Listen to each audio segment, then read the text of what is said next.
Let's go, baby! Woo! Today I want to talk about the most violent and scary incident that I've ever been involved in my life.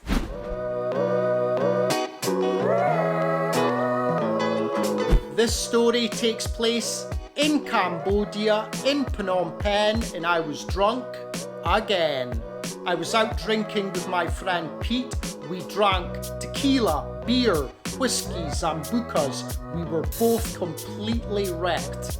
We ended up in a bar that was very close to my house. Pete and I were the only two customers in the bar.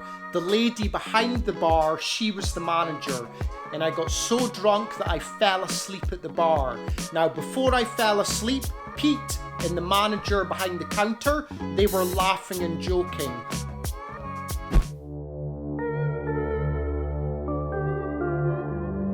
I woke up 15 minutes later. They were no longer on friendly terms and they were shouting and screaming, trading insults left and right. The girl behind the bar, she became so angry that she walked out from behind the counter and then she left the bar. She just walked out of the bar. And I was sitting thinking to myself, why is she going outside? What is she doing outside?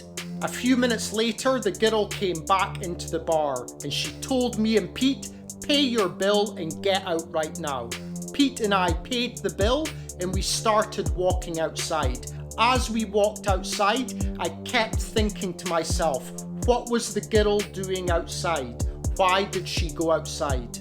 The second that Pete and I left the bar, I fully understood why the girl had went outside the bar.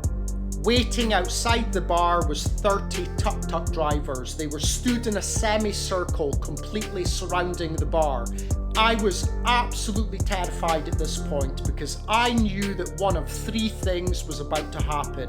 Either Pete would get beaten up, I would get beaten up, or both of us would get beaten up.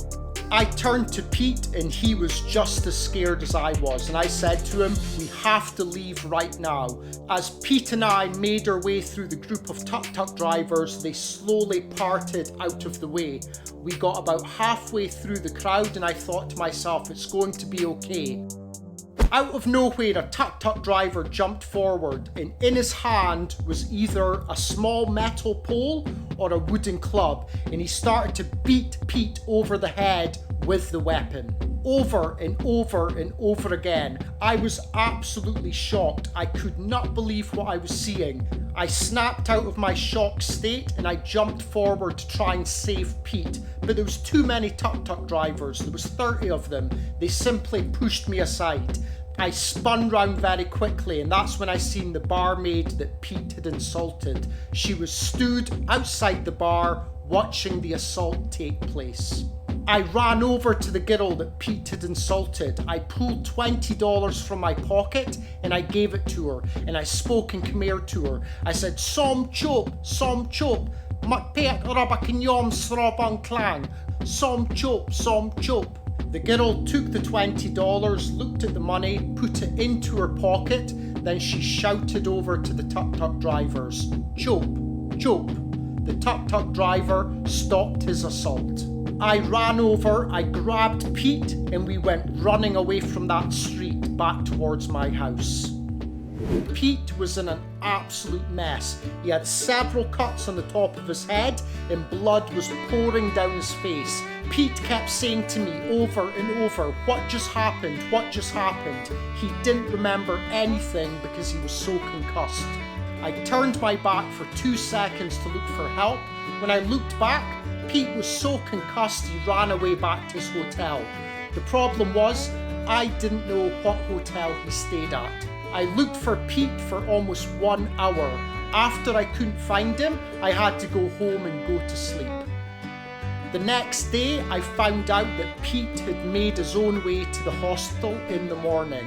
I met Pete in the afternoon. He had a huge bandage over his head and he didn't have a clue what had happened the night before. I had to tell him the entire story.